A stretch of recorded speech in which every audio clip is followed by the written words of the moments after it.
Coucou les Schweizerdeutsch, ici c'est Marie, en live von der Romandie, là où il y a tous les chômeurs. Rage geht fit Vose, c'est l'épisode 2.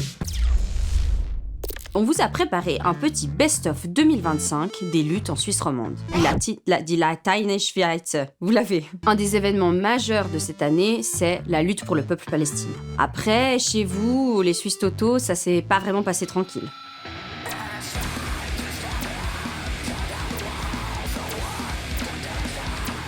Polizei, Gefängnis, keine rigole mit les manifestations, hein, vos équipes. Bon, tu me diras, par chez nous, c'était pas non plus très vite, hein. La répression était tellement violente que ça nous a bien rappelé à quel point la Suisse restreint le droit de manifester. En Suisse romande, les manifestations ont été vraiment massives. En Valais, à Genève, dans le canton de Vaud, à Neuchâtel, à Fribourg, vous l'avez compris, hein, ça bosse. Und in der Deutschschweiz, il se gabe vachement moins de monde, hein, l'équipe. Bref, 2025, c'était une année de solidarité internationale. Et autant dire qu'il va y en avoir besoin pour 2026. Parce que là, ça démarre tout pareil. L'attaque de Trump au Venezuela, les attaques au Rojava, les révoltes en Iran.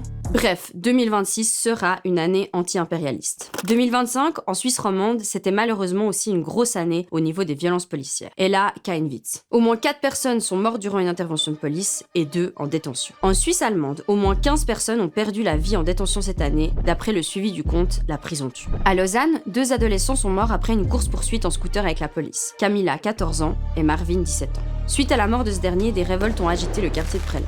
Michael a aussi perdu la vie suite à un contrôle policier en juin. Les circonstances de sa mort restent à élucider, mais un reportage de la RTS vient de révéler de nouvelles images qui mettent en doute la version officielle de la police. Et c'est pas tout.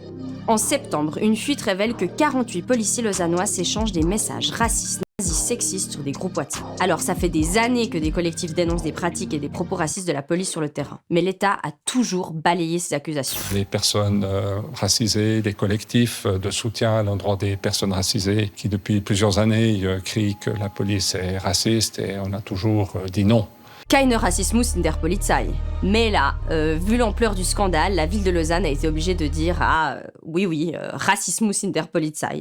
Et aujourd'hui, au travers de tout ce que je viens de découvrir, on arrive à la conclusion qu'on leur donne raison finalement. J'aimerais ici, au nom de la municipalité, condamner ce qu'il faut bien qualifier comme une forme de racisme systémique.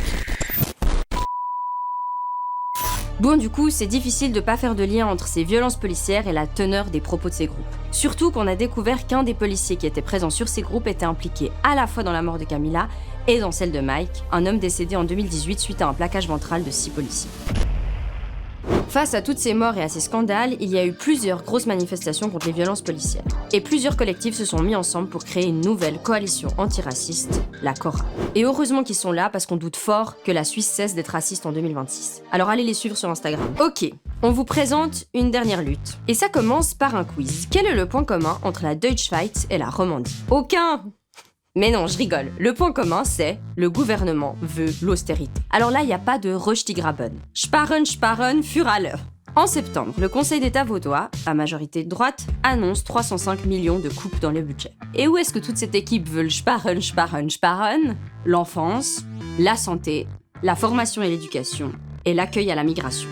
C'est la plus forte politique d'austérité depuis au moins 20 ans. Mais tout ce beau monde ne s'est pas laissé faire. Dans le canton de Vaud, il y a eu une mobilisation historique pendant 2 mois. En bref, des grèves avec des taux de participation énormes. Malgré la mobilisation massive, le Parlement a fini par accepter le budget d'austérité. La droite a bien sûr voté pour, mais c'est pas les seuls. Les ministres Verts et PS ont défendu ce budget jusqu'au bout. Ah, die Grüne und die SP nicht sehr à gauche, hein. Aber das Gleiche chez vous, oder? Dites-moi en commentaire. Mais par contre, quand tout le pays est touché par le Covid ou en deuil après le drame de Crans-Montana, alors là, la droite dit danke. Danke vielmal les infirmières, danke les aides-soignantes. Bon, par contre, vous êtes virés. Tchussi! Ce que le mouvement de lutte a créé est unique. Une grève reconductible a été votée et suivie, certains secteurs ont fait grève pendant plus de 10 jours. Un rapport de force de ouf s'est créé, et du coup la droite a été obligée de lâcher des trucs. Et niveau fédéral, c'est pas mieux. Le Conseil fédéral a prévu 8 milliards d'économies d'ici 2030 dans la formation, l'écologie, le social et la santé. Et oui, au niveau fédéral, on a dit. Alors on est toutes concernées, vous aussi mes Suisses Toto. Et n'hésitez pas à nous dire en commentaire si vous êtes de Suisse romande, quelle lutte vous a grave marqué. Et si vous êtes en Suisse alémanique, die Deutschschweiz, dites-nous en commentaire quelles luttes ont été trop stylées chez vous. Moi je fais juste du comique, il y a plus de contenu dans mes vidéos, je suis juste là. Gleich, 25. Wouh, j'ai chaud.